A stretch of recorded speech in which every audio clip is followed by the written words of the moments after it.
Oi, gente linda, tudo bem? Aqui é a Dione Freitas do canal Sexualidade e Intersecções. Então a gente tá com um cenário novo aqui, temporariamente, porque eu estou viajando, não estou em casa, né? Tô de férias, daí não estou na minha casa. Continuando aquela temática, né, que eu tava fazendo de trazer pessoas no canal pra falar sobre as suas experiências de vida em relação à questão da intersexualidade, né? Hoje eu trouxe uma outra pessoa pra gente poder falar sobre a intersexualidade e ética médica. Agora, mas é uma pessoa adulta, né, não mais uma criança, mas uma pessoa adulta que viveu uma condição intersexual que é peculiar, que era a antiga condição intersexual, que era chamada de hermafroditismo verdadeiro, né? Que quando a pessoa tem ovário e testículo no mesmo indivíduo, e em alguns casos pode ter ou não ter os dois sexos, assim, pênis e vagina, né? Mas tendo ovário e testículo já é considerado um intersexo gonodal verdadeiro, que era o hermafrodita. Então eu trouxe esse relato pro canal, tá? Que eu acho muito importante. Eu quero ver se eu consigo trazer mais relatos para os nossos debates, né, para as nossas, como se fossem oficinas de conhecimento, né, com pessoas falando de suas vivências intersexuais. Nós temos mais de 40 estados intersexuais, né? Então é importante trazer pessoas que representam todos esses estados. Conforme eu vou encontrando pessoas e elas também se disponibilizem para isso, né? Até porque aqui o intuito não é expor ninguém, e sim as pessoas que têm coragem, que querem falar sobre o seu estado, né? Poderem falar. Até porque eu conheço pessoas de todos os estados intersexuais, mas nem todas querem falar, né? Querem viver, às vezes, uma vida como qualquer outra pessoa sem as pessoas saberem da sua vida. Isso é muito particular de cada um e é muito respeitável, né? Então espero que vocês gostem do relato e vamos lá pro relato. O meu nome é Luísa Freitas, eu sou uma pessoa intersexo, meu cariótipo é 46XY, 46XX. Eu nasci intersexo verdadeiro, sendo uma pessoa com dois sexos, o sexo masculino e o feminino, ambos bem definidos. Eu tive sorte, quando eu digo sorte, porque eu nasci numa cidade bem pequena, lá no interior do Espírito Santo, um lugar no meio do nada, aonde que não tinha recurso nenhum, que não tinha nada, aonde que não se fazia nem cirurgia, um lugar que não tinha nem médicos assim capacitados e tal para realizar procedimentos cirúrgicos. Graças a isso, eu não fui mutilada. Quando criança, eu consegui nascer e sair do hospital com os meus dois sexos intactos, porque infelizmente o nosso pior problema aqui no Brasil, principalmente, é que quando nasce uma criança intersexo ou com algum estado intersexo, seja lá qual for ele, eles vão lá e simplesmente faz cirurgia na criança, ainda bebê, inocente ainda, quando ela não se pode defender. Eles vão lá simplesmente mutilam os bebezinhos, e muitas vezes com consentimento dos pais, ou às vezes por falta de informação dos pais, porque eles acham que é uma coisa que pode ser resolvida. Isso pode trazer grandes problemas no futuro, porque essa criança cresce e ela nasceu já intersexo. Eu, por exemplo, nasci com dois sexos, feminino e masculino. Aí eles vão lá, fazem a cirurgia no bebê e a criança cresce e não é aquilo que ela quer. Isso é uma coisa, um absurdo, é uma coisa que a gente precisa lutar muito para ele. Os pais que, caso tiver uma criança nesse estado, que não aceitem que seu filho seja mutilado como nascer. Não sei, faça o que for, briguem, lutem pelo seu filho, porque quando ele nascer, crescer, ele tem o direito de escolher quem ele quer ser. E apoiem o seu filho, nunca coloque o seu filho na rua por opção do que ele quer ser. Respeite. Porque se todos os pais respeitassem a identidade de gênero dos filhos, não tinha tanta trans na prostituição no mundo. E não tinha tanta pessoas intersexo invisíveis no mundo vivendo infeliz ou achando que são deficientes. Intersexo não é deficiência, gente. Meus pais me davam hormônio muito hormônio. Me dava hormônio masculino, hormônio testosterona, para mim ser menino, se desenvolver menino. Eu fui registrada como menino, né? Eli Luiz de Freitas, e cresci sendo criada como menino e tomando esses hormônios. Se não tivessem me dado esses hormônios, eu não sei como teria se desenvolvido o meu corpo. Mas já que me encheram de hormônio, eu desenvolvi menino, totalmente menino. Com 10 anos de idade, eu, mesmo fazendo os tratamentos com hormônio, fiquei menstruado, menino menstruado. Pois é, menino não menstrua. Aí os meus pais diziam que eu tinha uma pequena deficiência, mas não me aceitaram. Eu queria ser uma menina, eu não me via menina, eu me sentia a pessoa mais horrível do mundo. Eu me sentia a pessoa mais ridícula no mundo. Eu olhava no espelho, eu tinha vontade de sumir.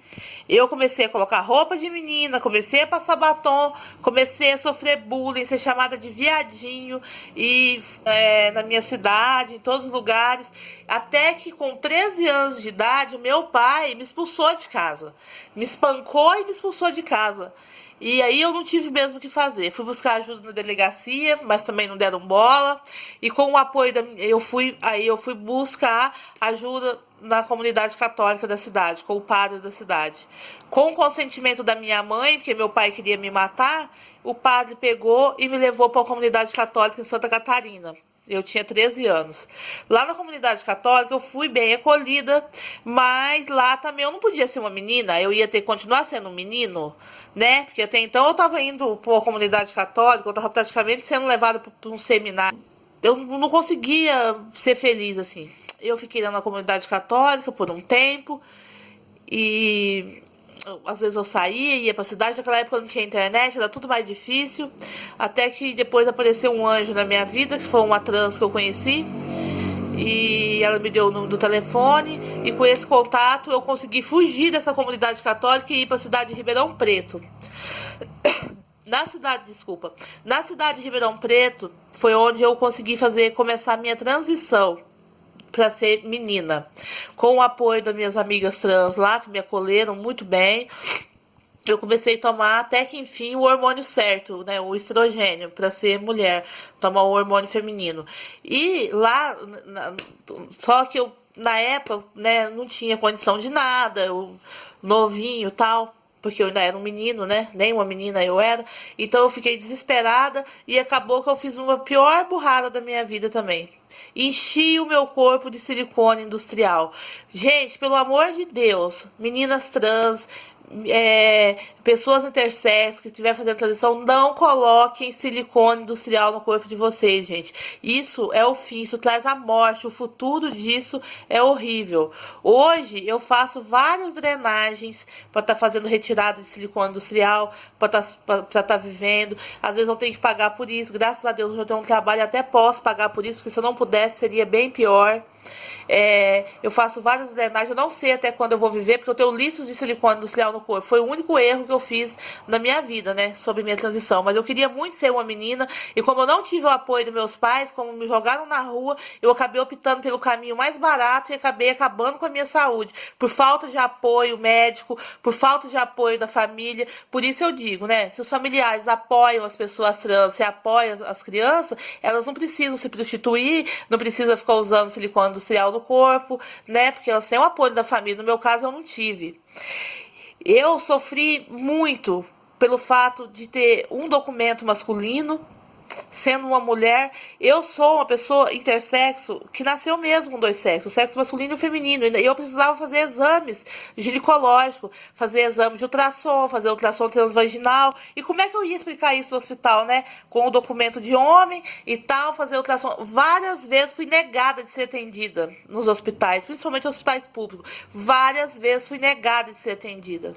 De verdade, eu sofri muito. Aí o meu sonho era ser mãe. Falavam que eu não podia ser mãe. Com 32 anos, eu engravidei. Eu engravidei da minha filha Rihanna. Eu fiquei grávida E aí que foi mais difícil, porque quando eu comecei a fazer o pré-natal, também foi até difícil. Eu consegui começar a fazer o pré-natal, eu já estava grávida de 4 meses, porque não queriam aceitar e tal, porque o homem não fica grávido, né, gente? Eu sofri muito no hospital, e as pessoas me chamando no nome masculino, me chamando de Luiz, né? E o Luiz, como que o Luiz está grávido, gente? E eu, com muita luta, consegui um laudo médico e um laudo também da psicóloga. Voltei lá na minha cidade, no cartório onde eu fui registrada, e falei: olha aqui, gente, eu tô grávida, homem não fica grávido, será que não tem nada errado no meu documento, não? Foi aí que eu consegui retificar o meu documento de uma forma diferente das outras pessoas trans, lá no cartório onde eu nasci, com o laudo médico, grávida, de 5 meses, já para 6. Gostaram do relato da Luísa? Espero que ele seja muito esclarecedor sobre esse tipo de intersexualidade e nos leve a refletir sobre cirurgias normatizadoras, né, sobre a repercussão da não aceitação familiar, né, e até mesmo da imposição médica ou não de um tratamento, né, que sempre tem que ser pautado em relação à identidade de gênero da pessoa. E até mesmo levar nós, enquanto profissionais da saúde, nós, enquanto pessoas não profissionais, leigos, a pensar as nossas atitudes em relação às pessoas, né, que sejam diferentes do que a gente conhece, do que a gente ouviu falar, ou de nós mesmos, né, pra gente refletir um pouquinho sobre isso daí, né? Espero ter ajudado. Não se esqueçam, né, de curtir o vídeo se você gostou, porque isso ajuda a expandir o canal, tá? Se inscreva e compartilhe, né, com as pessoas para que elas tenham acesso a esse conhecimento, tá? Então aqui em clima de férias eu vou me despedindo de vocês, tá? Até a próxima semana.